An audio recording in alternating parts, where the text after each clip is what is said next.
Hey Fish Tube, Steven here. I forgot what I was going to say. Hey Fish Tube, Steven here. Hey Fish Tube, Steven here. And I'm about to do something that I haven't done in over 2 years. Yep, I am adding new guppies from the scary outside world into this mosh pit.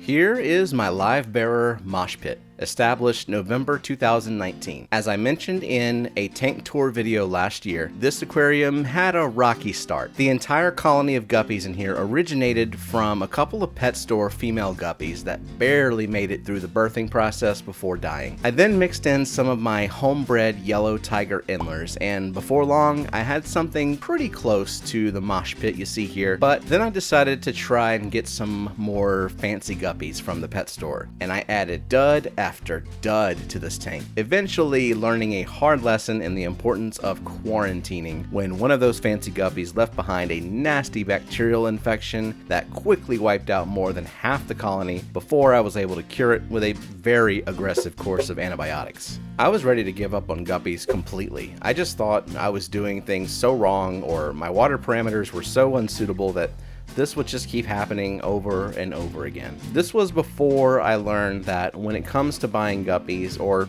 any livestock really, the source matters a lot. For guppies in particular, pet stores frequently import them where the life of those guppies originated in breeding vats where the water is kept super warm, clean, and sterile, and with a high salinity like brackish to saltwater level. They ship those guppies to wholesalers and distributors, which then wind up in freshwater pet store tanks, and then these guppies have no disease immunities while also experiencing a massive drop in water hardness, so their osmoregulation is all f***ed up. And it's not like these farms are eyeing each individual guppy for health and hardiness, so it's really no surprise that the guppies that once renowned for being the hardiest fish in the hobby ultimately can't tolerate the hell they've gone through to get to your tank. So for 2 years, I haven't added a single fish to this tank that wasn't born in my fish room. I've let the colony do its thing with little to no intervention from me, except when people like my wife, who's a teacher, and her co-workers want fish for their classroom tanks. I'll give them some of those, and I've even sold a few. And that's kind of where I shot myself in the foot. I ended up selling and giving away some of my better looking males, thinking the guppies would just make more. But nature does what it does, and it knows best. You see, the big fancy tails and new strains that we've developed from recessive color genes are just man-made varieties of a species that has adapted to the wild long before we started messing with them. So over time, the wild-type genes started taking over the population in the mosh pit. These bright neon colors to attract the females, plus the smaller bodies and shorter tails, make it much easier for them to swim faster and dominate the breeding game in here. Now, nothing against the wild-type look. A lot of them are pretty stunning actually, but there's a reason I have a mosh pit and not a rack of 10-gallon tanks devoted to line breeding 1 or 2 strains. I want variety, damn it, and that's where the fish fam comes in. Over the past few months, I've acquired some gorgeous guppy strains that have been bred by hobbyists who also happen to be integral to our little fish fam community here on YouTube. In early fall last year, I got a few young snakeskin guppies from Brienne and Sandy Farrell of Farrell's Fish and More.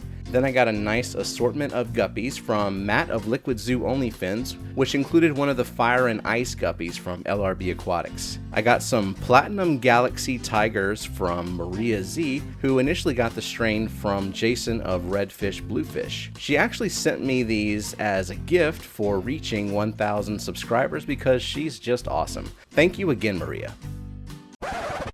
Oh, hold up. Now this is another great use for macro lenses. Without it, I might not have noticed that I'm about to have a Hydra problem, at least not until they were all over the glass. If you want to learn about what Hydra are, what they do, and how to get rid of them, check out this video by my friend Degenerate Fishkeeper. Great info and some amazing underwater footage of Hydra catching and eating live brine shrimp. Anyways, back to the video.